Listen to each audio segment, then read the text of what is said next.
नमस्कार, आप देख रहे हैं धा न्यूज और मैं हूं अभिषेक मिश्रा।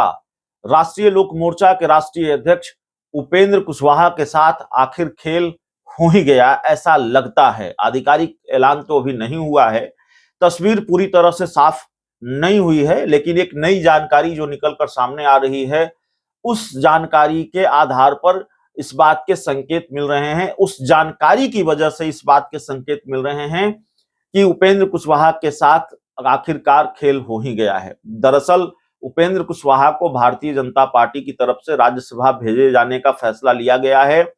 भाजपा की तरफ से यह ऐलान हुआ है कि उपेंद्र कुशवाहा एनडीए कोटे से राज्यसभा जाएंगे, एनडीए के कोटे से राज्यसभा भेजे जाएंगे। बिहार में राज्यसभा की 2 सीटें खाली हैं और दरअसल इन्हीं 2 सीटों पर खेल की खबर सामने आ रही है। दरअसल बिहार में राज्यसभा के 2 सांसद अब लोकसभा के सांसद बन गए हैं। भारतीय जनता पार्टी के सांसद थे राज्यसभा के विवेक ठाकुर, उन्होंने नवादा से चुनाव लड़ा और जीत गए, लोकसभा के सांसद बन गए। तो विवेक ठाकुर की सीट खाली है और भारतीय जनता पार्टी, माफ कीजिएगा, आरजेडी की राज्यसभा सांसद थी मीसा भारती, वो लोकसभा का चुनाव लड़ी पाटलिपुत्रा लोकसभा सीट से और वो चुनाव जीत गई हैं। तो वो उनकी सीट खाली है। तो बिहार में 2 राज्यसभा की सीटें खाली हैं और दोनों पर संख्या बल के लिहाज से एनडीए का कब्जा है।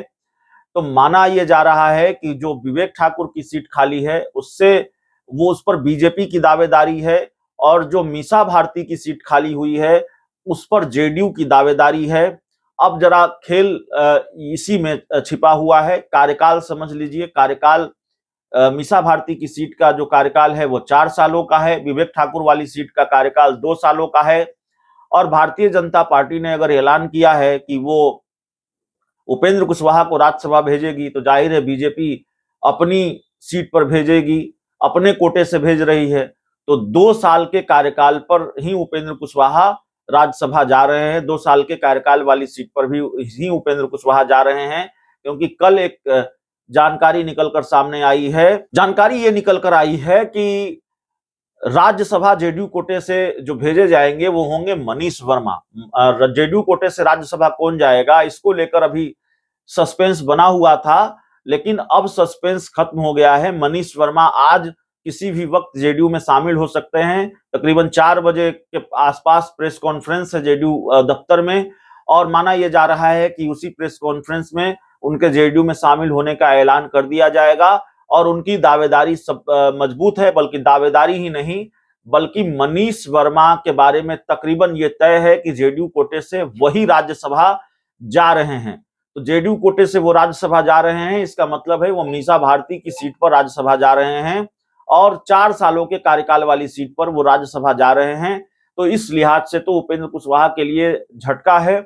उपेंद्र कुशवाहा को छोटा रिचार्ज ही मिला है, कम कार्यकाल वाली सीट ही मिली है और अगर वो राज्यसभा भेजे जाएंगे, जाहिर तौर पर बीजेपी ने ऐलान किया है, तब भी उनका कार्यकाल सिर्फ 2 सालों का ही होगा। तो एक छोटा खेल उपेंद्र कुशवाहा के साथ फिर हो गया है, या भारतीय जनता पार्टी ने शायद उनको पहले से बता दिया हो कि आप किस सीट से राज्यसभा जा रहे हैं, किस कोटे से राज्यसभा जा रहे हैं, आपका कार्यकाल कितना होगा, किस कार्यकाल वाली सीट से आप जा रहे हैं। हो सकता है उपेंद्र कुशवाहा को बीजेपी से ये पहले बातचीत हो गई हो, न हुई हो, तो जाहिर तौर पर उपेंद्र कुशवाहा के साथ खेल हुआ है। क्योंकि एक खेल तो उनके साथ यह भी हुआ है कि विधान परिषद सीट का वादा करके बीजेपी ने विधान परिषद की सीट उनको नहीं दी और जेडीयू ने उस सीट पर कब्जा किया, भगवान सिंह कुशवाहा को विधान परिषद भेज दिया है। तो बड़ी खबर है, मनीष वर्मा जेडीयू कोटे से राज्यसभा जाएंगे और उपेंद्र कुशवाहा, अभी तक हालांकि तस्वीर साफ नहीं हुई है, आधिकारिक ऐलान नहीं हुआ है कि कौन किस कोटे से राज्यसभा जा रहा है, कौन कौन से कार्यकाल वाली सीट से राज्यसभा जा रहा है, लेकिन माना यह जा रहा है कि बीजेपी ने फैसला लिया है उपेंद्र कुशवाहा को राज्यसभा भेजने का, ऐलान भी बीजेपी ने किया है।